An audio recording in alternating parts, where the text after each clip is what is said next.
From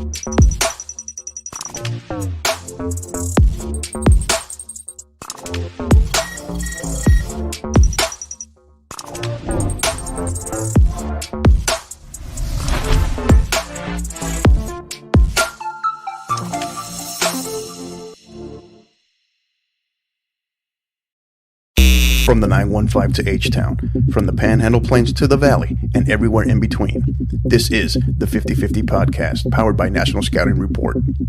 Join me, Hector Cano, as we cover the Texas high school club and college soccer landscape, along with an inside look at the college soccer recruiting scene. The 50/50 Podcast is a platform about the people and for the people who are dedicated to the beautiful game. Here we go. It's another edition of the 50/50 Podcast, powered by our proud partners, NSR Now, National Scouting Report.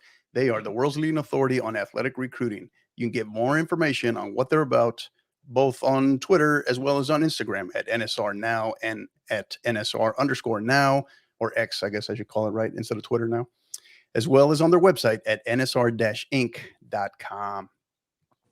My next guest, he is a very renowned, very well-known coach around the state of Texas, and very well-known in the greater Houston area. He is the head men's soccer coach of the Deer Park High School, as well as the director of San Jacinto United FC, Coach Jerry Hurtado. Coach, how are you?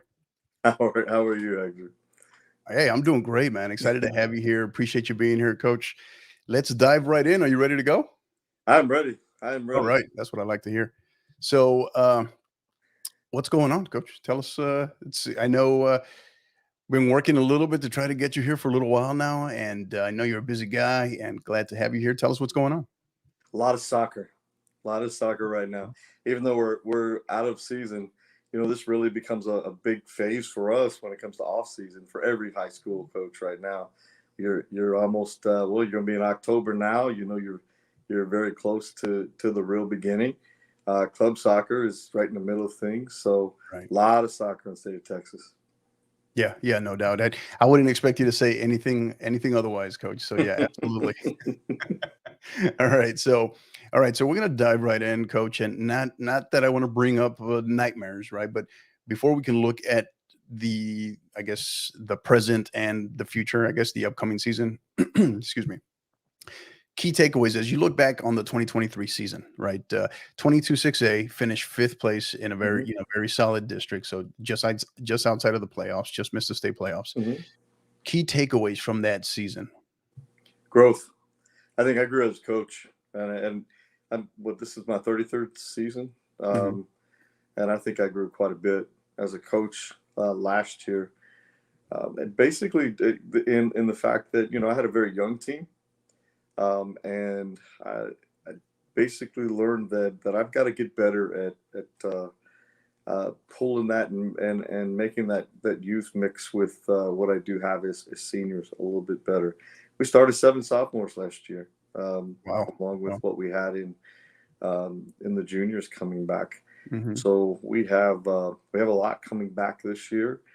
I thought the teams really started to do what we wanted them to do. I thought we had a really good run there at the end, and that's what almost doesn't really count, but it's what gave us a chance to get into the playoffs after struggling a little bit. I think that just a note for any coach, so when you have a young team, and this is where I think that I grew a little bit, when you have a young team, you have to really kind of look at, the schedule that you keep. And if you start a season too rough on them or too hard, and it doesn't go the right way, you could it could bring about some disappointment and just basically lose confidence a little bit. I think that's what happened early last year. Now, when you look back on that, I guess going into the 2023 season, was that entirely by design as far as starting those 7 sophomores? How much of it was by necessity? How much did that kind of materialize over the course of the season, or was that from the jump?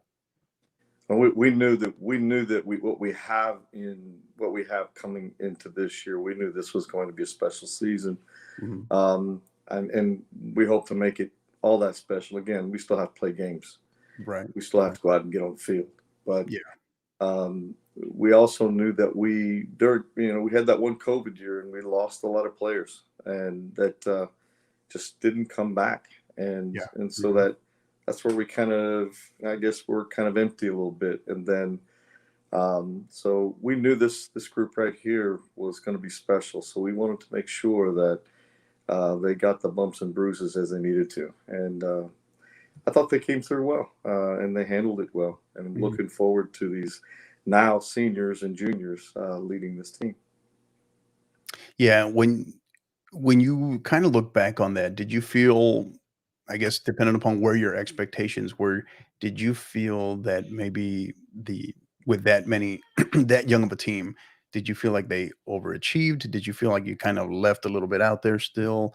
Um, Obviously, with the high expectations in spite of how young they might be, how did you when you kind of reflect on it, did you feel did you feel like you kind of they overperformed? How did you assess that? I thought now, as you look back on it, I think that our team really progressed the right way. As I said, I mean, we went off and played the Woodlands the very first game, and we tied 1-1. I mean, they beat us 1-0, and it. But we were playing that caliber team, and those are, I have a lot of respect for teams like that. And but you could see us get a really good beating there. You could tell the size difference, the speed difference, Mhm. the pace difference was all there. But as the season progressed, we finally started to really, that all of that experience started to pay off. And I think as a unit and as a team, we just got better, and Mhm. we were able to really come through in some big moments. At one point, able to come back from a 3-0 deficit to come back and win a game that actually gives us a chance to actually make the playoffs. So I think there was a lot of growth, Hector. I think Right. that's what I really is significant. That would be a significant word for Mhm. last year. Yeah. How long did you feel it took your young group to really kinda get settled in, make the adjustment, and then you started to see the rapid development? Well, as soon as I as a coach started to settle down. Um, Yeah. that's I think you really have to look at yourself in a season like that, and I had to do a lot of evaluating. Um, I think I panicked a little bit. Mm. It's been a long time, you know, and it was something that I'm so glad that I feel like the kids really came through for us. I struggled. I started put them in different formations, and I think maybe too much change, and Yeah. without stepping aside and saying, let it grow. I tell them all the time, this is not a coach's game; it's a player's game. Right. And here I was really kind of making it a coach's game because I felt like I was letting them down. Every coach kind of goes through that, and I wanted to find the right fit and find this miracle that would come about, and all of a sudden, um, we'd be the same team we were the year before when we went to the regional semifinals. Mhm. But it just needed growth. We lost 14 seniors from that team. You Yeah. know, and so um, we just needed to be allowed to grow. And I think I just I just didn't do a good enough job to get that done. Okay. When it's funny you talk about, so 33 years now you've been in the game, right? And I had this conversation in a couple of episodes ago, and I've actually had this conversation with my current team now, right, at MacArthur here in San Antonio. Is one of the things that I've started to notice now is, especially when you're coaching at the high school level, is as coaches, you notice that we're getting older, right? As Right. the longer you've been in the game, and Mhm. style of thinking, adjustments, trends in the game, analysis, all kinds of new things that you have to evolve, right? Or in Mhm. many cases, as they say, quote unquote, adapt or die, right? Um, but we're getting older. We progress Mhm. in our careers. We're getting older as coaches. But the athletes that we're coaching, that we're working with, they stay the same age, right? Yeah, they They do. stay the same age. So, in all your years, what have you found? What's kind of been that secret little ingredient, the magic piece that's worked for you all these years? Be a coach. don't don't identify yourself as just a soccer coach. Be a coach. There's a lot that football does in our good football program we have here at Deer Park. But you can go out there and learn from. There's things you can put into your agility sessions and things like that. We can all learn from each other. Don't just think everything is about just being a soccer coach. Be a coach, and go out and be willing to try things. I remember some of the best drills I ever got was watching the basketball coach Means. I watched him do some drills and from the window, and I'm like, wow, that's a good old soccer drill, and we turned it in, used it out on the field, and it worked really, really well for what we needed to do. And we needed to be able to transition. But what do basketball coaches do all the time? Transition really fast. And it really helped us out. So I'd say just be a coach, and I think sometimes I think sometimes we, when we try to, I think when we go to big meetings and things, not everything fits what you do. You pick drills and things like that are going to work and that you're going to be able to teach it the right way. Right. I think that's huge. Good. Great stuff. So you look ahead now, right? We're something like what, 80, 86, 87 days, somewhere in there until the start of the season, official season, not in season, but the start of live games, right? What has you most optimistic headed into this 2024 season? And we have some great kids. A great man, just really good kids. And I've just been very lucky in my career to coach so many, good kids. And this is just another one of those bunches. And it's going to be fun. They're competitive. They're tough. They've got that, I call it a blue collar Deer Park way, where they're going to play hard all the way through. And boy, we got some kids that are coming back that did real well last year. I mean, we've got our goalkeeper coming back. He's going to be a 4-year letterman. We got we got goalkeeper Gabriel Otero. We got Sergio Gomez coming back. We call him Zuro. He's coming back. We've got Diego Garcia. He's going to be up front. We got Xavier Hurtado coming back. Jacob Rios coming back. These are the kinds of things that are exciting, Yeah. Kids that have kind of been through all of these things. Our center backs are back. Frankie's going to lead that. We're coming back with some kids that really know what we expect, but moreover, they're ready to play perfect. They're ready to play for each other. That's Awesome. wonderful. Right. Yeah. Well said. So this year, coach, right, this upcoming season, where are you going to start your scrimmages, your non-district, your preseason slate? Where are you scheduled to be? What tournaments? Where are you going to be before you actually enter district play?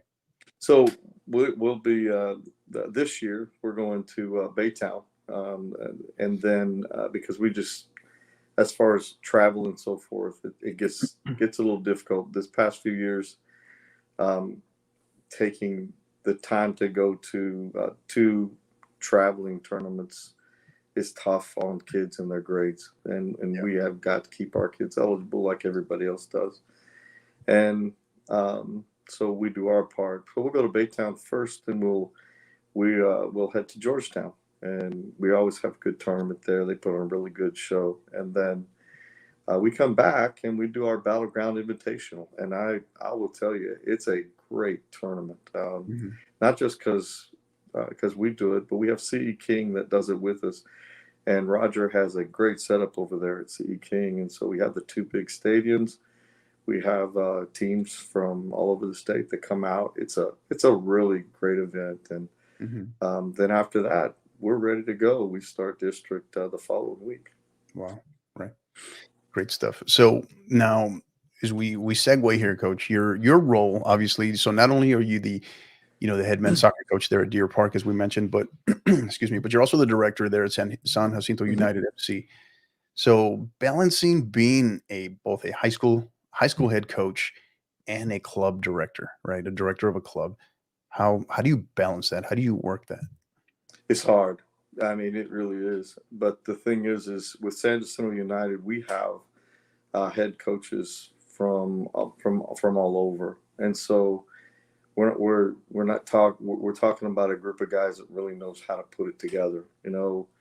When you work with say Coach Velasquez, Coach Heyman, Hmm. Coach Morales, um, all of those guys are already seasoned coaches. So we all kind of help each other, and we have to make sure that that everybody's coaching who they're supposed to be coaching and things like that. So there's a lot to work with, and the club that we're trying to that basically with our club we don't.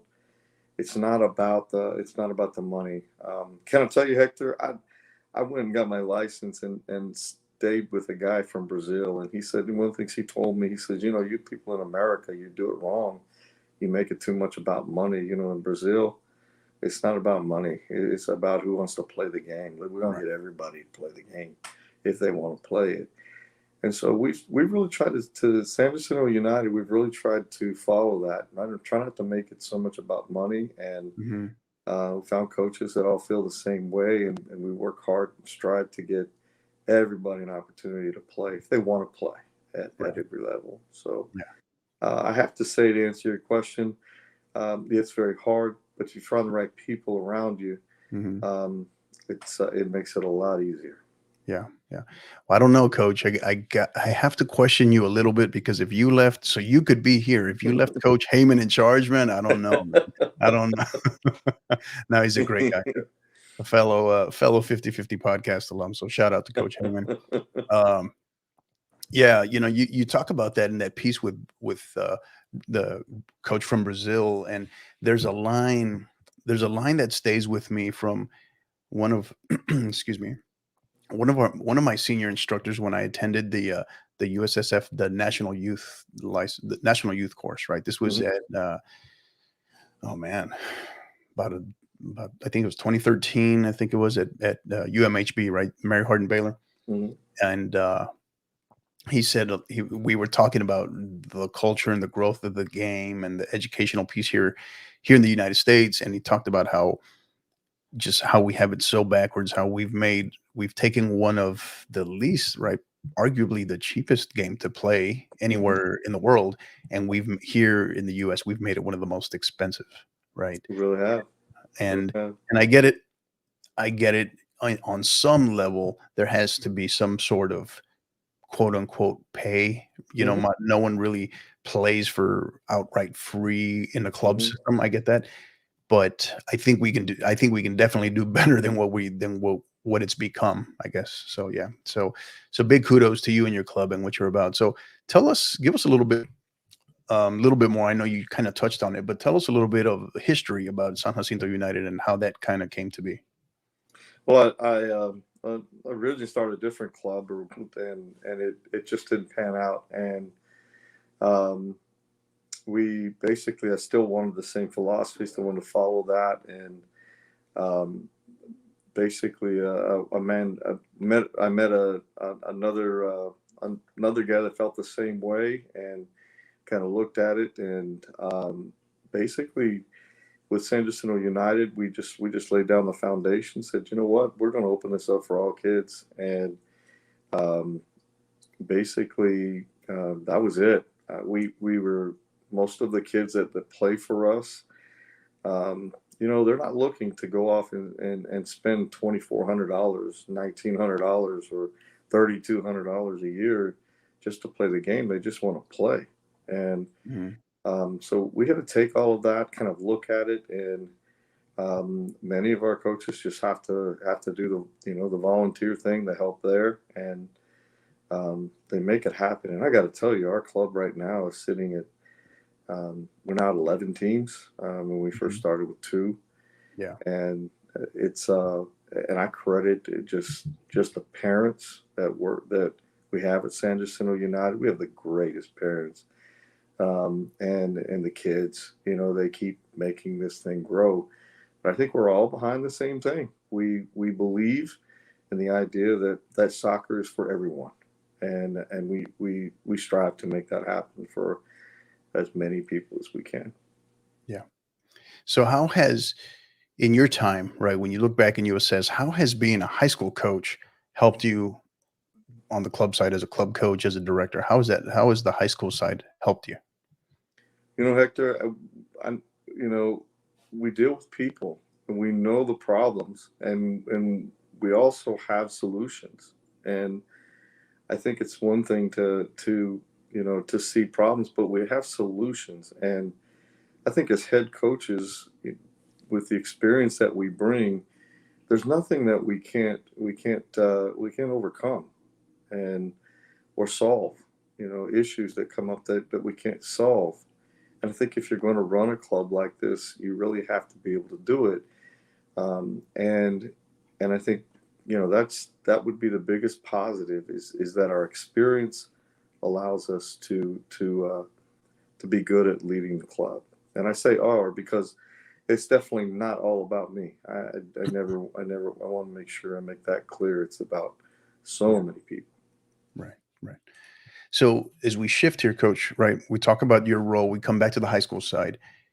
Your thoughts on kind of the state of the game right now in terms of, you provided us with a great quote a couple of days ago, but the kind of the current state of Texas high school soccer and in your own words, what makes it special to you?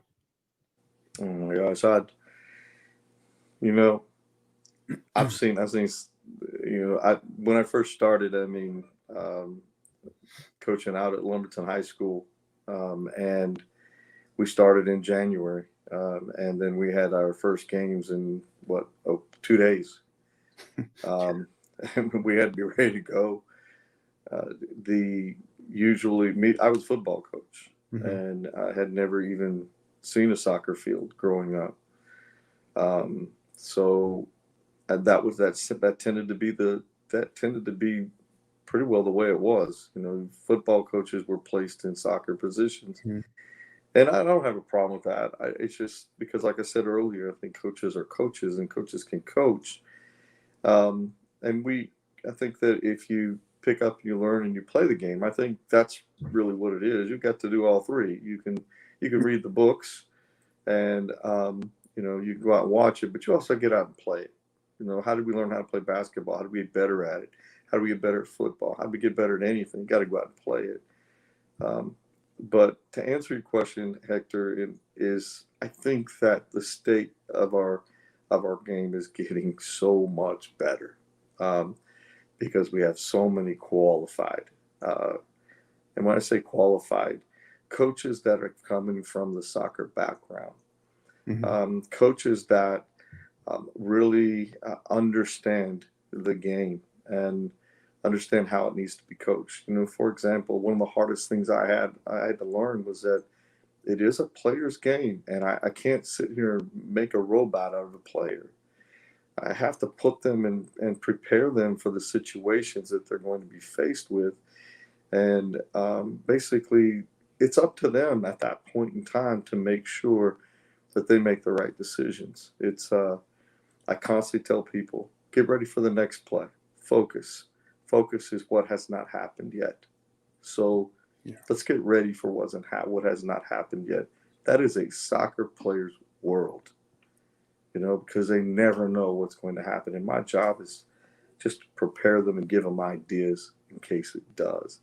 But I Mhm. think the state of our game is going really good. I think you're beginning to see that in the stands of games. You're beginning to see that with the amount of people that are playing the game, and it is still that great step towards playing any sport that you ever want because your kids are so good with their feet. Yeah. What's been in the last 5 years, what do you think has been the biggest, maybe the biggest single change that's affected the game? Positive or negative? Okay, I think we're starting to. I don't want to get. I don't want to. I told myself I'm not going to be negative. I'm going to be positive. So Hey, there you go. Yeah. I think the club systems. I think that we're having more people play club. You know, I think I look in our program, for example. There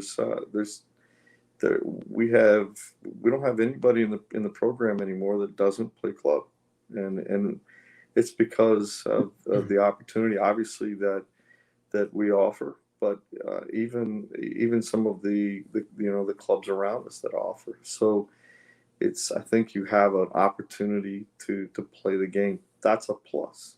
That's a plus. The negative is that we need to be able to learn how to handle that, and that relationship between club and high school has got to get better.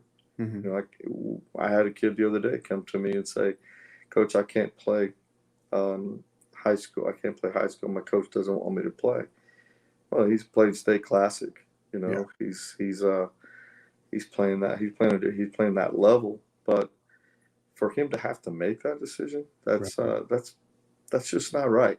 And I think we have to do better as both club coaches and high school coaches to make sure that kids have an opportunity to play for the people they go to school with. Mhm. That's fun. Yeah. And there's other student athletes here, coach, that Hmm.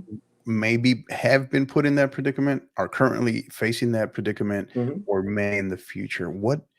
In your own words, what do you say to that student athlete that has to go approach their high school coach and kind of has a dilemma on their hand? What do you say to that kid?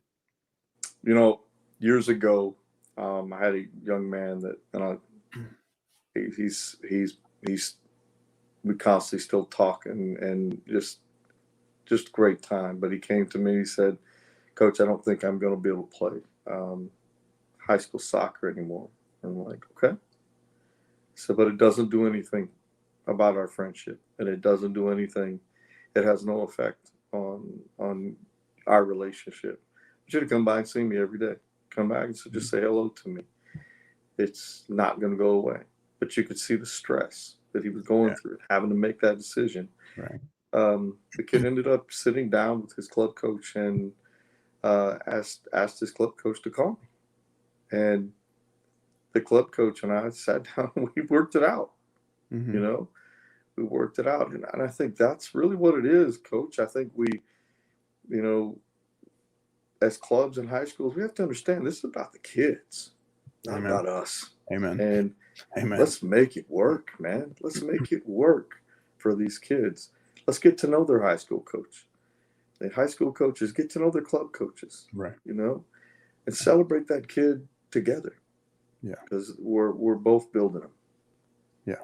Well, to that particular club coach's credit, for calling you, I'm sure that Hmm. made a lasting impression, lasting impact on that kid's life. So, yeah. Absolutely, Yeah. absolutely. And the thing is with that coach, I maintained a good relationship with him. Mhm. And there you go. You built another good relationship and a great sport. Right. And that's one thing that can't be stressed enough, right? Hmm. Is I don't know. Sometimes it's like I get the impression sometimes that we have high school coaches waiting for club coaches to just approach them to start that relationship. And then Hmm. other times it's club coaches waiting for high school coaches to approach them. And Hmm. I think it becomes a matter of, when as long as there are no egos involved and for the betterment of our student athletes, right? I think as long as that remains at its core, I think we can definitely coexist without a doubt. Oh, absolutely. But just like we're talking here, I mean, just sitting down and talking with someone, and it doesn't even matter if you're just talking on the phone or whatever. It's a different scenario. Mhm. Solve problems. It seems like we want to just we can't be that way. Our sport is growing so fast right now. Let's keep it growing. Yeah. And high school and club are both important. Mhm. So the adjustment of the schedule, the growth of Tasco. We talk Hmm. about the growth of the evolution of coaches involved in the game, the coverage maybe of the game, and then of course the pandemic, the Hmm. fallout from that we're still kind of working through.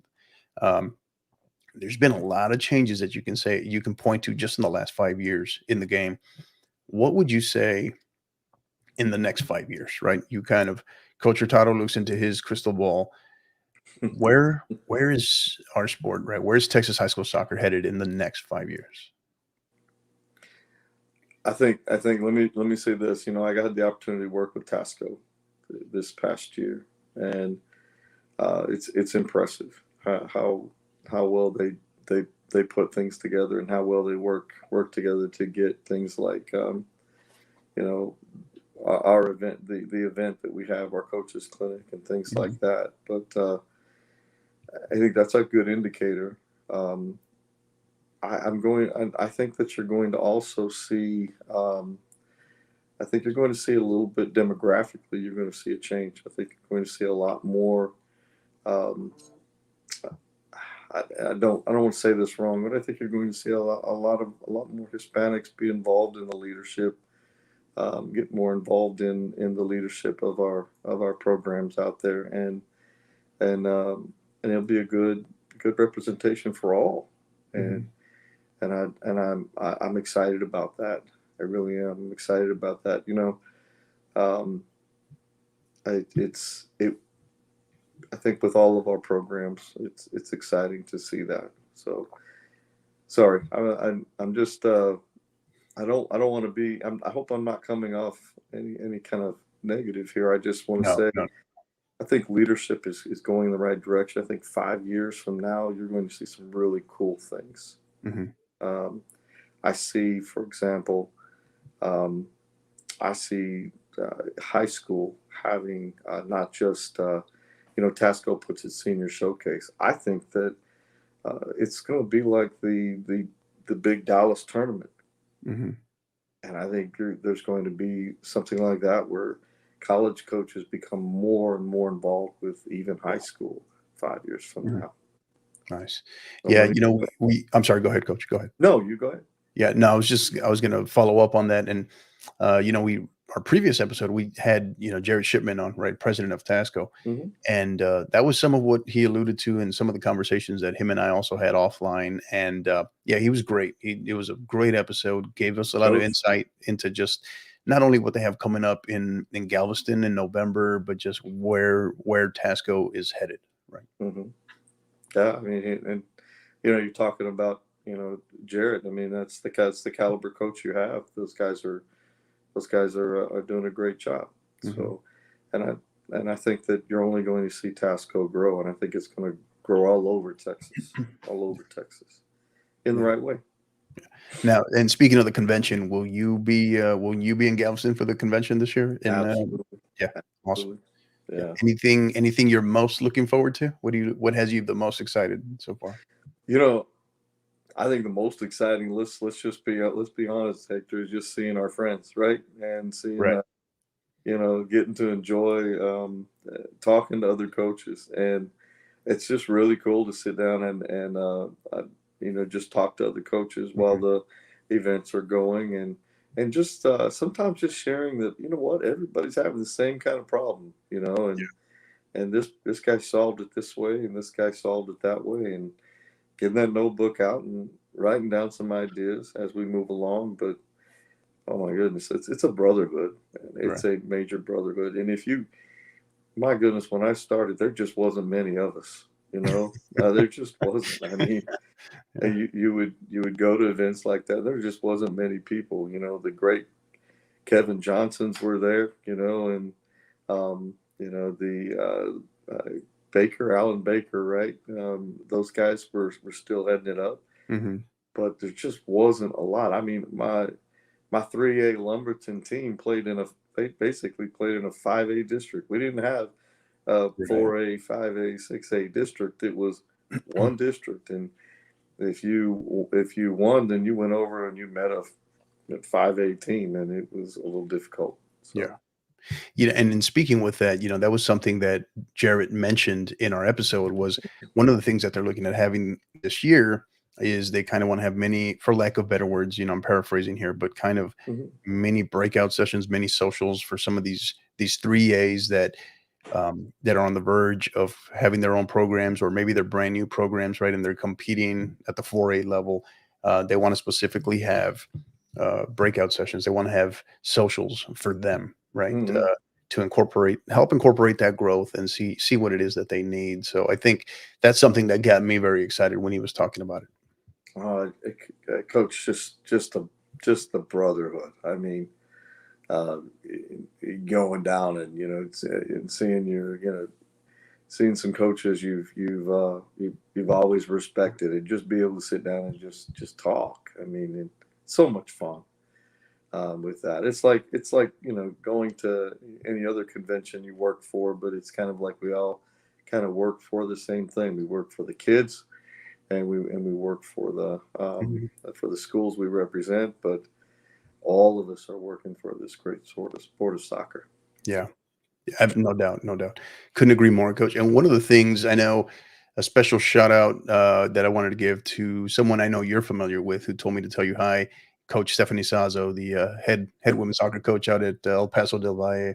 She told me to tell you hi, and she also told me to remind you that it's a sisterhood as well, not just a brotherhood, You right? know So, what? She's totally right. You know what? That's it. And girls soccer, wow, it's amazing in Texas. So I think our girls programs here in Texas are just I mean, as us as men, we're our boys are getting there. The the uh, the Tasco women are amazing, and I think I'm reading here Tasco women in coaching social and small school social. That's right. So I hear you, girl, and I missed up on that one, but don't no, hold no, me to no. the fire. It's all fun. It's all fun. It's all. But I mean, without a doubt, I mean, on the serious side, she's not wrong, right? It's one of those No. things on Mm-mm. the just in collaborating the inclusion piece in terms of Tasco that I think, and you're right, Mhm. just because of where the sport is on on the girls' side, on the women's side, can't be ignored. And I think it should be a point of pride for high school soccer coaches, even if you're on the men's side, right? It really should be a point of pride as well. So, because in the end, regardless, the ball is still round, the ground is still flat, right? It doesn't matter, right? So, Mhm. so yeah, so no doubt, no doubt. But yeah, I think she just wanted to find an opportunity to sneak one in. That's that's She's wonderful. She's absolutely great. It's great. Yeah, yeah, so. But she's right. Like you said, she's absolutely, right. You absolutely.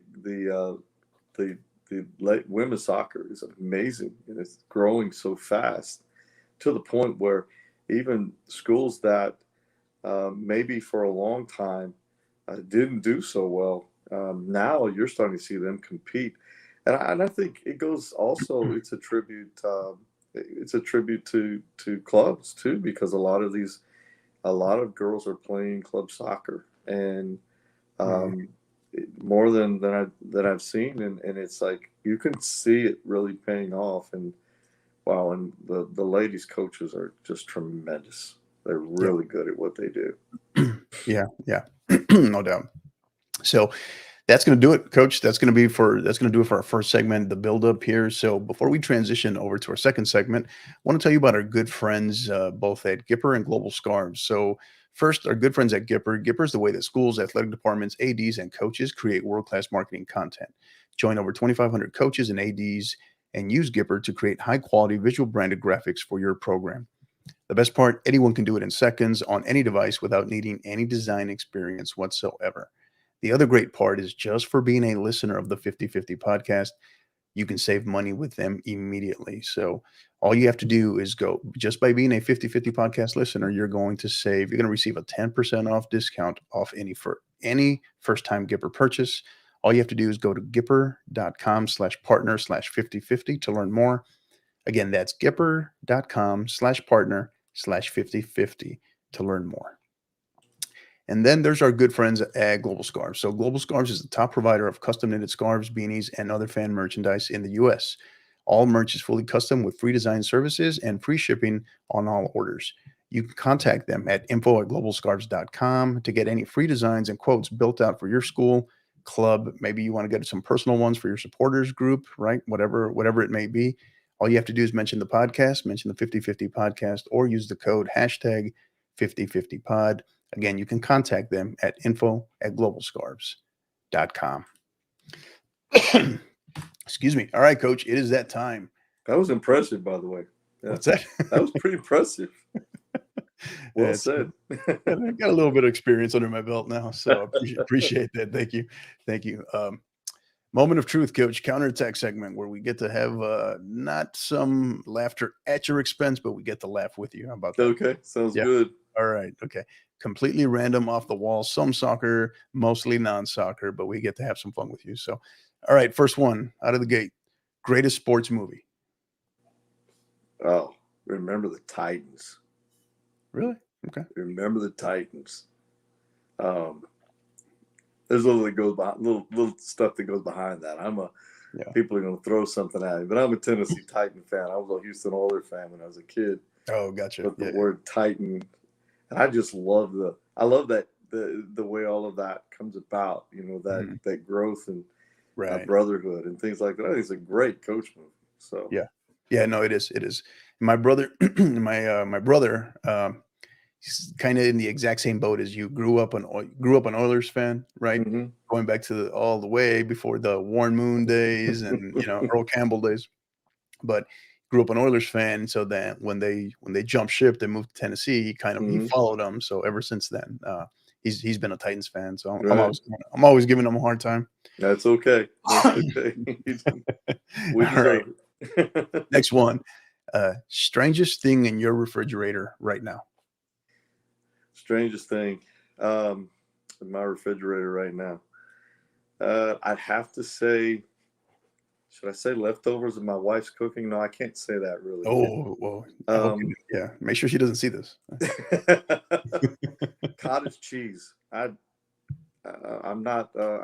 I'll eat it, but it's become a new thing around here. Cottage cheese. Cottage cheese. I know my wife likes it, and it's in there. I saw it just a while ago because I thought it was French onion dip, and it wasn't French onion dip. And when I opened it, it definitely wasn't French onion dip. So. Yeah, no, don't confuse that. Well, at least you caught it before you bit into it, right? Yes, absolutely. Yeah. All right. As a coach, not as a player, any game day superstitions or rituals? Oh my goodness, Coach, I got to tell you, I'm very superstitious. I'm kind of weird like that. Matter of fact, my assistant coach, Coach Simicek, tells me all the time I just need to release all of that. There was a long time where I would only wear certain pair of shoes for games. I mean, they would sit there in the closet, and then when it was game time, I'd put these shoes on because they got us a win on some game, and I don't know. You see what I'm saying? They got us a win. Yeah. I don't know. I was very superstitious about that kind of thing, and I tend to try to do the same thing on game days, especially the things that maybe we had a little success with. As I've gotten older, I kind of realized that maybe that doesn't really have much to do with it, but still, I'm still a big traditional guy. Well, I think as coaches, we're very much routine people, right? Because we want to try to establish that for our teams as well, right? We try to avoid breaking the routine as much as possible.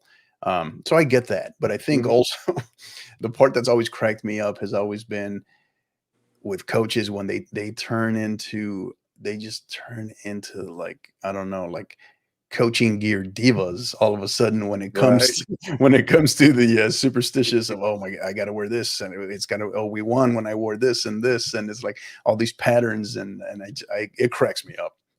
But yeah, but I think many coaches, they're either superstitious on some level, or they have certain rituals, or if not, they're like most, at least routine based for sure. So.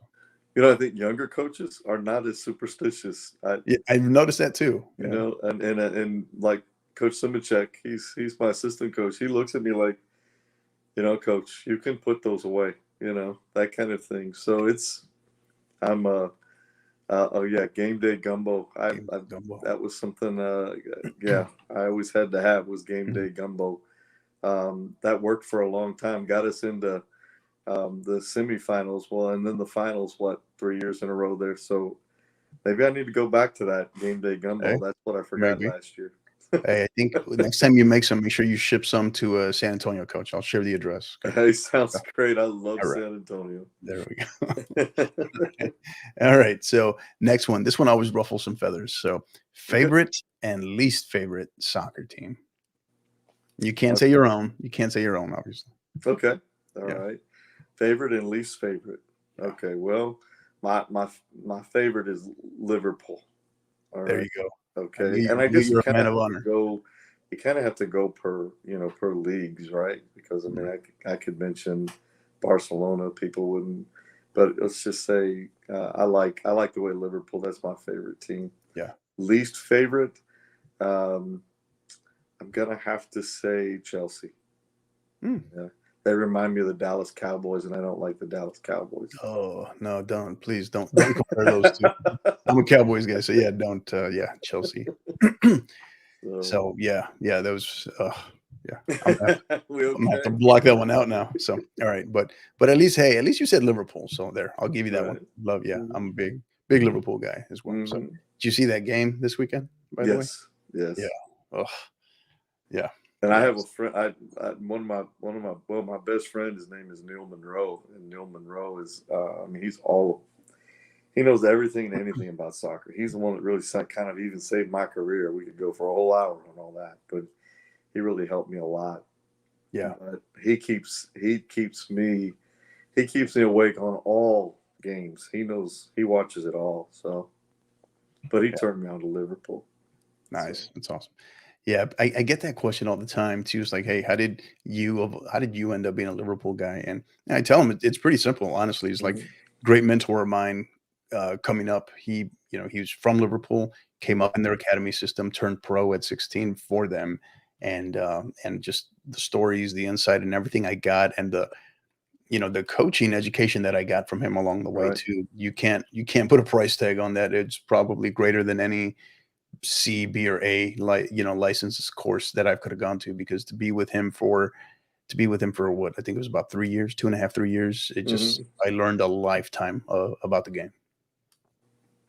So great stuff. All right, next one. If not soccer, you would. Well, you kind of briefly mentioned it, but if not soccer, you would have coached what?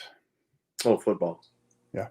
Yeah, I coached football for 16 years, and I coached with some really great guys.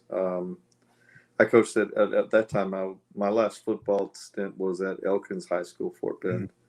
So yeah, I loved football. I mean, I obviously I played it, so yeah, I loved the sport. But when it came down to it, soccer just like I said, I started to play it. Played in obviously the open and over 30 leagues and so forth. Learned how to play there and just Yeah. kept playing it. Um, so it became my love. But if soccer wasn't there, I definitely, even though as much time as it takes, coach, I would still be coaching football. Yeah. Yeah. Awesome. Great stuff. All right. Invisible or mind reader? Which one? Did you say invisible? Yeah, invisible, or it's a superpower question here. Okay, or mind reader? Yeah. I'd say mind reader. Okay. Mind reader. Um,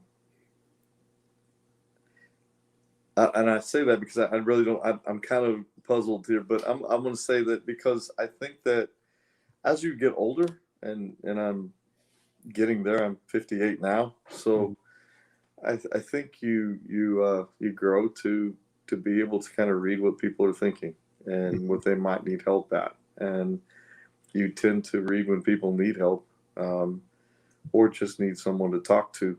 And reading minds is also about that idea of being Yeah. able to provide solutions for Yeah. problems.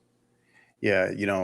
The genesis of this particular question, I actually got it from a coaching course, right? Where they, Uh-huh. they kind of put us on the spot, and you have to respond quickly, but hmm it's intent is from the coaching perspective, right? But when I got Okay. asked when I got asked this by the instructor, I told him, well, mind reader, as long as I can block my wife out of the equation, right? Because I don't want to know. I don't want to know what she's thinking about me, right? So that was kind of the joke, right? But it's a great question, especially when you look at it from that, I Mhm. guess, with the coaching glasses on, right? So, Yeah. I don't know about it. the invisible piece, I don't know about that one, but it right? still makes you really think. So yeah, so no doubt. Either way, I don't think when it comes down to reading my wife's mind or anybody's mind, I think sometimes I'd rather just not know. Yeah, exactly, exactly, exactly. That's why it's a little So, bit more tricky than I think people think. yeah, All right, absolutely. next one. So Jerry Hurtado is appointed the soccer czar in America. You're in charge of all of soccer, everything, all levels, right? One thing you would change in soccer in America tomorrow. What's the very first thing you change? Let's focus on reaching everyone. Let's and I know that sounds like a big thing. Let's focus on um, let's focus on making sure that we're able to reach out to all kids that want to play the game, and let's not make it so much about how much money we can get. Let's grow this sport, and I promise you, there'll be plenty of money for everyone.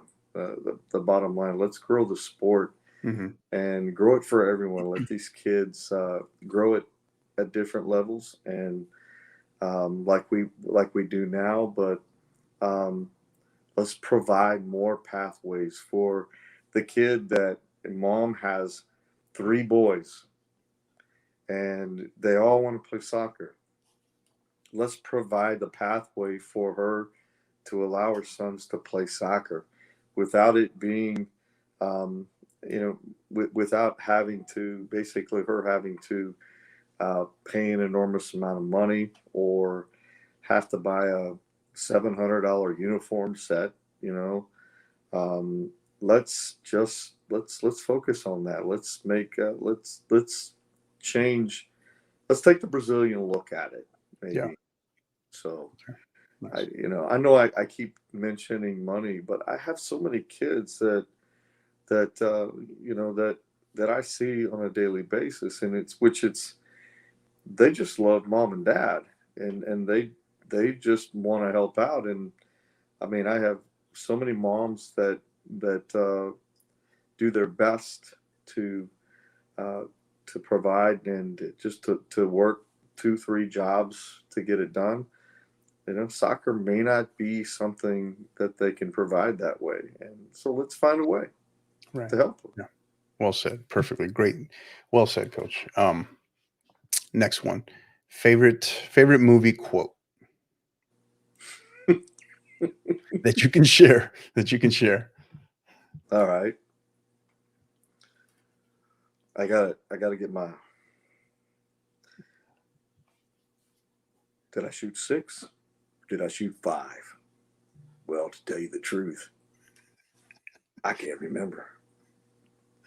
So I guess you got to ask yourself, do you feel lucky? Well, do you, punk? Well done. Well done. Well done. Well done. All Okay, right. I'm a Clint Now Eastwood for fan. the youngins that are listening to, you got to tell them what that is. That's a Clint Eastwood Dirty Harry um, police officer joke. That I mean, he, Right. Clint Eastwood. What Yeah. is he? The all-time Western. Mhm. Um, Yeah, what movie? he's having an even more incredible career as a director, you Isn't know? that crazy? Yeah, that's this guy is He's incredible. he's done some really good stuff. You Yeah, know. I love that. I think that might be our very first full-blown, impersonation on the podcast. I love that. It's awesome. And I look nothing like him. Yeah. Just to Didn't break character or anything. I'm proud of you, coach. Well done. tell All you. right. All right. Another movie question here. Um, who would play you in a movie? They're doing a life story of Jerry Hurtado. Who plays you?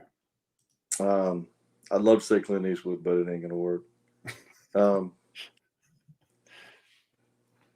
oh, Doesn't have to look like you. It can be just maybe personality, you know? personality. Yeah. Um, it would have to be the coach in.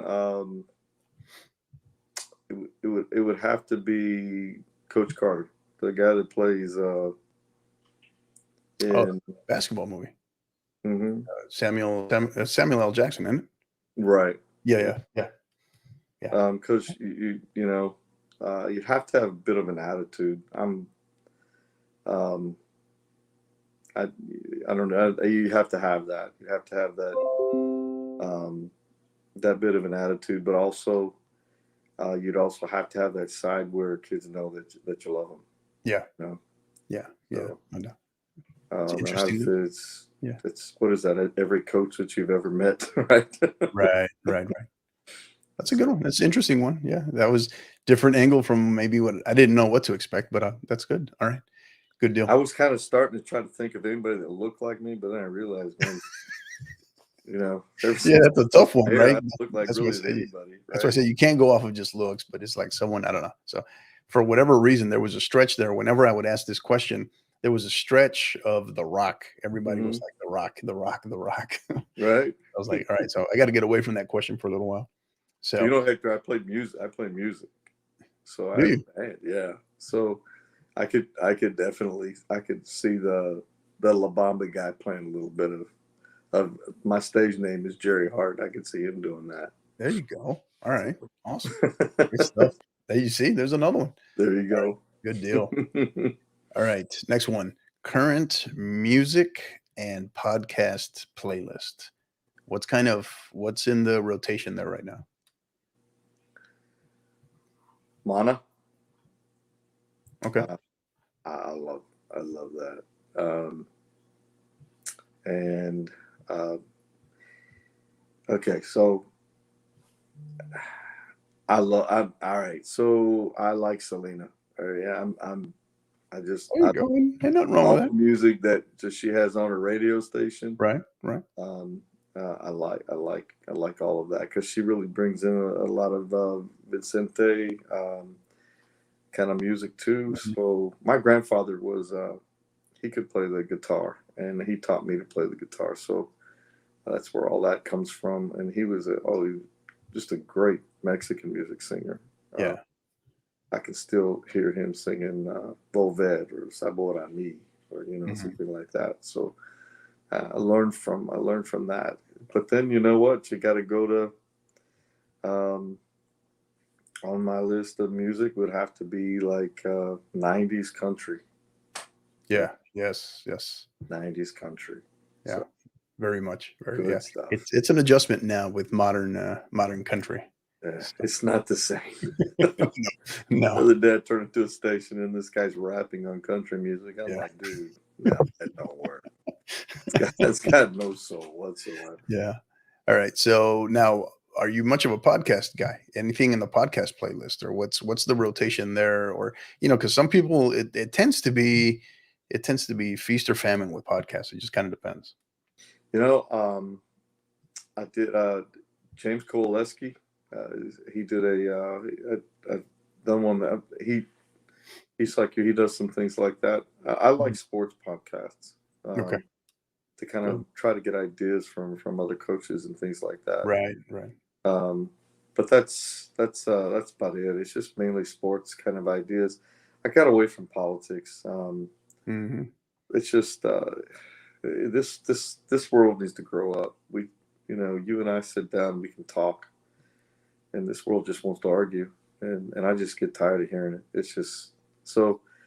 Um, I don't have a problem with someone on a podcast saying the political view, but I'd rather just listen to sports. That's fun. Yeah. Yeah. So. Amen. Amen. I hear you. I hear you. Yeah, All we right. So can argue next one. about Dallas and Tennessee later on, but other There than you, there that, you go. How would your players describe you? how would I hope they would? Or Yeah, I think it's somewhere between you being honest with yourself and how you would hope, right? I guess it's how do you really think they would describe you? I would hope they'd say genuine. Yeah. I think you pretty well get what you get with me. Um, I think someone that I think they know really cares about them, um, but is very hard, a very hard man. Yeah. So Good deal. I'd say a very hard man that I think the kids know that how I feel about him. Yeah. Good. Okay. So All right, Coach. that was Last one. kind of emotional, wasn't it? Yeah. Yeah. No, it was good. That was probably not what you wanted. No, it was good. It was good. No, there is no set there. That's designed to be able to go in whatever direction you want to take it, you know. Coach, I think one thing that I think people, I hope that they know that is that I'm always going to work as hard as I can for the kids, and Mhm. that's something I set out to do many years ago. And Yeah. if I can't, it's time for me to No retire. doubt. No doubt. Yeah, no doubt. No doubt. I think that's the moment we start the priorities have shifted, right? Or and we no longer want to grow, you know, grow and continue to learn, especially in the game, the modern game. I think it's definitely time for us to reevaluate and consider stepping away. Yeah, Absolutely. I agree. So, Absolutely. all right, Coach, one more, final one. So if you think that one got you emotional, let's see this one. So Okay. you look back on all these years, right? Maybe if you could identify one, what is your favorite Texas high school soccer memory? At least Oh, up to this point. wow. You didn't give me an hour on this one? Okay. That's why I ask it last. Huh? All right. So, Deer Park, in the semifinals, we are playing Seven Lakes at that point, and I'm Kruger's going to get. Oh, he's not going to like me talking about this one. Okay. Sorry, Coach. He asked me. All right. So, we I are. think he's got a state ring. I think he made out okay. I Don't worry. think he's fine. Yeah, I think he's fine. And represented very well. He Yeah, represented no us well. doubt, no doubt. So I've got Zane Gonzalez, who's actually a kicker for San Francisco 49ers. Nice. I get Zane Gonzalez. He's got the ball down the outside. There's 4 minutes 32 seconds left on the clock at this point. Somehow he makes a defender and gets down the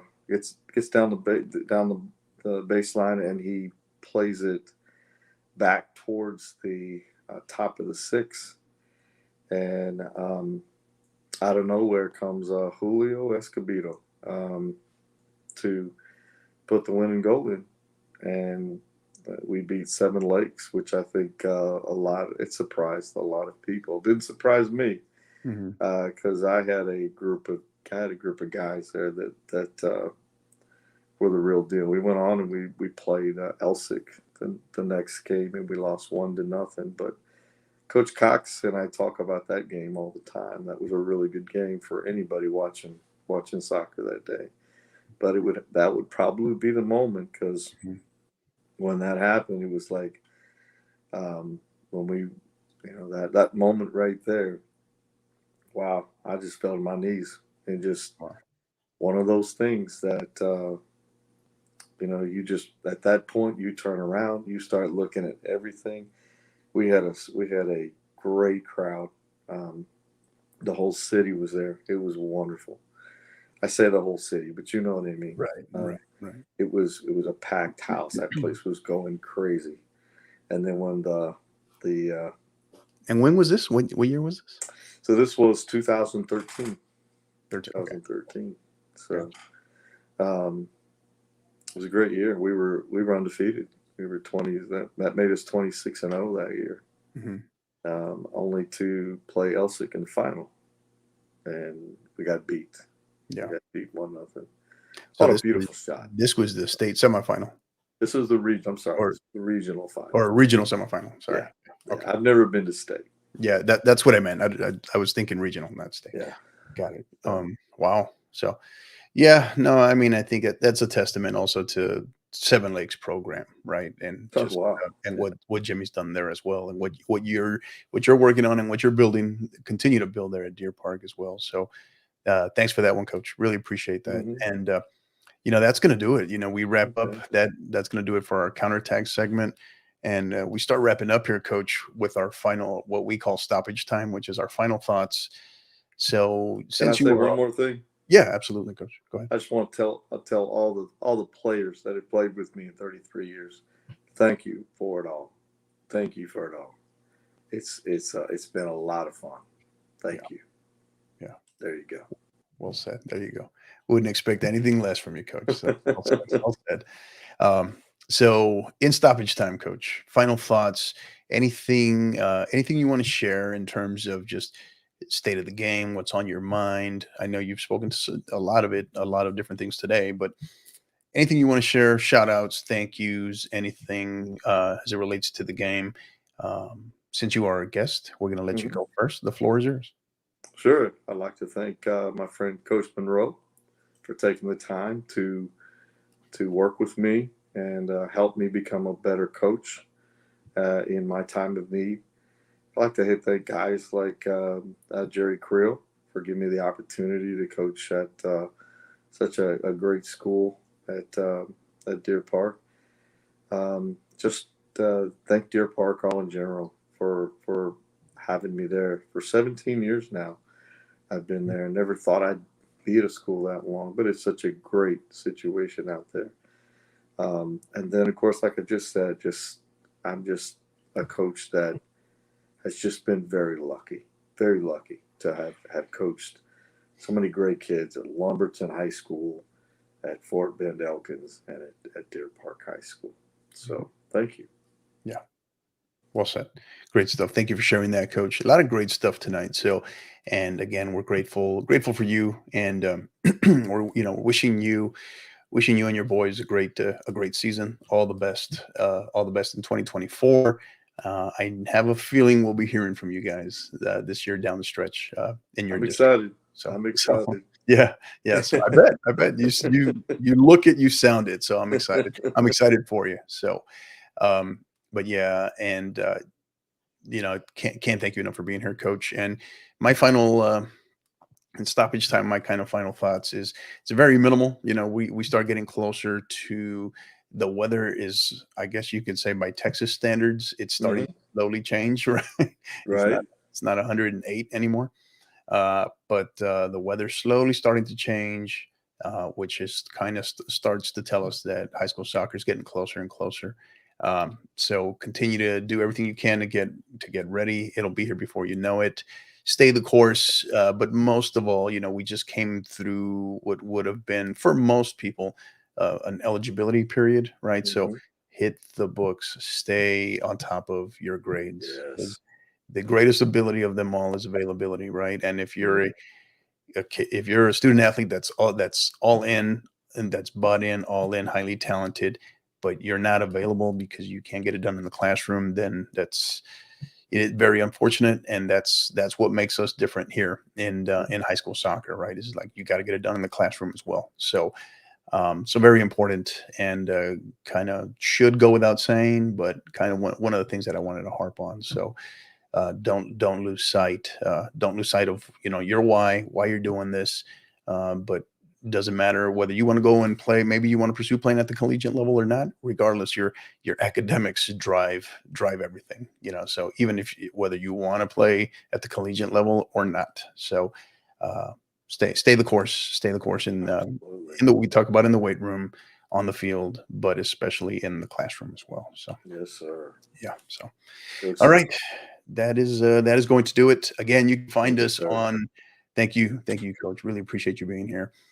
You can find us for all our listeners, all our supporters. You can find us on Twitter X, right? I heard somebody call it Twix the other day, right? So X, as well as on our new platform we're trying to grow on Twitch at 50_50 pod. You can also find us on Instagram at 50_50 podcast, as well as on YouTube at just simply search the 50_50 podcast. So, and you can also find us wherever you get your podcast, your audio podcasts.